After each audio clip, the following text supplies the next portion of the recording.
মনে রেখো বাপ, দুনিয়া ধোকা, ওই নারী ধোকা, ওই নর্তকী ধোকা, সিনেমার ওই নর্তকী ধোকা, মোবাইলের ওই নারী ধোকা, উলঙ্গ ছবি ধোকা, রাস্তার ওই নর্তকী ধোকা, বেহায়া নারী ধোকা, বেপর্দা নারী ধোকা।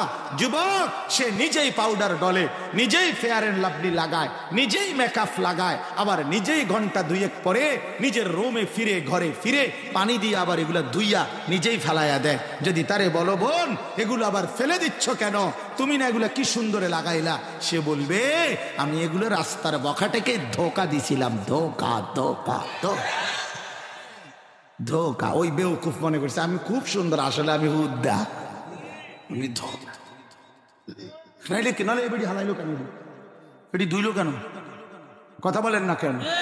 এগুলো আস্তরে না করে লাগে একদম ডাইরেক্ট টাইলস লাগাইলে বেড়ের উপরে দিয়া, পাউডারের টাইলস দিয়ে দাও, পাউডার দিয়ে আস্তর দিয়া লাও, কথা বলেন না কেন? সে যেহেতু ধুয়ে ফেলে দেয়, সে নিজেই বোঝায় আমি ধোকা দিচ্ছি, আমি ধোকা দিচ্ছি, আমি ধোকা দিচ্ছি।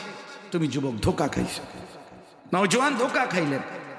নারী ছবি, মোবাইলের অস্থির দৃশ্য, ওর উলঙ্গ নাচ, এই বেহায়াপনা যাদের জিন্দিগি, এক নারীর পিছনে এক মেয়ের পিছনে জিন্দিগি যারা শেষ করে দিছে, খোদার কসম ভাইয়া একদিন রাত ফুরাইলে, একদিন দিনের শেষে সময়ের আবর্তনে দেখবেন তুমি ধোকাই খাইছো, ধোকাই। শরীরও শেষ, জীবনও শেষ, যৌবনও শেষ, শরীরের সক্ষমতাও শেষ, আখিরাতও শেষ। খাসিরাত দুনিয়া ওয়াল আখিরা, দুনিয়াও বরবাদ হলো, আখিরাতও বরবাদ। অথচ যেই চাহিদা আল্লাহ দিয়েছেন সেই চাহিদা পূরণের ব্যবস্থা আল্লাহই রাখছেন। এটা এমনি মিলতো। যাকে আল্লাহ তৃষ্ণা দিয়েছেন তার জন্য আল্লাহ পানির ব্যবস্থাও করছেন, যাকে আল্লাহ ক্ষুধা দিয়েছেন তার জন্য হালাল খাবারের ব্যবস্থাও আল্লাহ করেছেন। ঠিক শাহওয়াত, মানুষের জৈবিক চাহিদা, যৌন চাহিদা যিনি দিয়েছেন, খোদার কসম তিনি হালাল স্ত্রীর ব্যবস্থাও রেখেছেন। তাহলে যেই যেই চাহিদা আল্লাহ দেয় সেটা পূরণের বৈধ ব্যবস্থাও আল্লাহ তাআলা দিয়েছেন। যিনি সুদ হারাম করেছেন তিনি ব্যবসা তো হালাল করছেন, যিনি মদ হারাম করছেন তিনি মধু তো হালাল করেছেন। তাইলে বিকল্প ব্যবস্থা তো আল্লাহ তাআলা রাখছেন। এমন যদি হইতো আমারে মাছ দরিয়ায় আল্লাহ ছেড়ে দিল, আমি অন কি করবো? চারিদিকে যেটাই কই সবই নিষেধ, সবই নিষেধ, তা আমি অন কি করবো? আমার ভিতরে শাহওয়াত আছে, আমার ভিতরে কামনা বাসনা চাহিদা আছে, অথচ আমার সবই হারাম করে দিছে। তাইলে না এর জুলুম হইতো, সবই হারাম, কথা বলেন না কেন? আমি সব উপার্জনের সব লাইন বন্ধ করে আমারে জঙ্গলে যাওয়ানোর বুদ্ধি করে দিছে, আমি যেন আফ্রিকার জঙ্গলে যাই গা। তাইলে এটাও যদি হইতো, তাইলে না তো আল্লাহ তাআলা উপার্জনের সব ব্যবস্থা বন্ধ করে দিছে।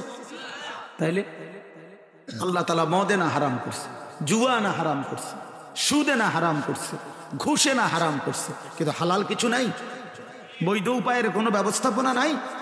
তাহলে প্রিয় ভাই বলে কুলু মিনাত তাইয়্যিবাত, আল্লাহ বলছে জমিনে হালাল যা তা খাও।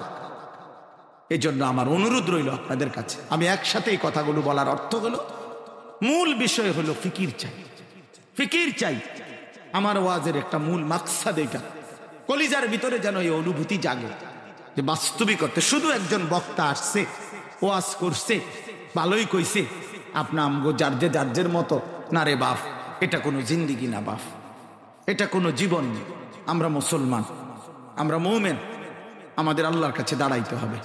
খোদার কসম বাপ, আমাদেরকে আমাদের জিন্দিগির হিসাব দিতে হবে।